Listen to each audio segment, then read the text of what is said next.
America Iran यांच्यातील युद्ध थांबलं, अखेर जगावरचा संकट टळलं.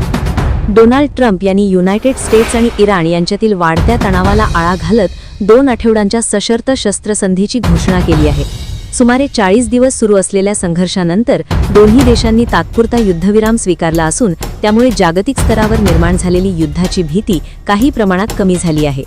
या घोषणेपूर्वी डोनाल्ड ट्रम्प यांनी इराणच्या महत्त्वाच्या वीज प्रकल्पांवर हल्ला करण्याचा इशारा दिला होता. मात्र इराणने काही अटींना तत्वतः मान्यता देत हल्ले थांबवल्यास प्रत्युत्तर देणार नाही अशी भूमिका स्पष्ट केली. या पार्श्वभूमीवर दोन्ही देशांमध्ये तणाव कमी करण्यासाठी शस्त्रसंधीचा मार्ग स्वीकारण्यात आला. या करारात स्ट्रेट ऑफ हॉर्मोन्स खुली ठेवणे हा महत्त्वाचा मुद्दा ठरला आहे. इराणचे परराष्ट्र मंत्री अब्बास अराक्ची यांनी जहाजांच्या सुरक्षित वाहतुकीसाठी तांत्रिक समन्वय साधण्याची तयारी दर्शवली आहे. तसेच पाकिस्तानचे पंतप्रधान शहबाज शरीफ यांनी या प्रक्रियेत मध्यस्थी भूमिका बजावल्याचे समोर आले आहे. तसेच पुढील घडामोडींवर जगाचे लक्ष लागून आहे.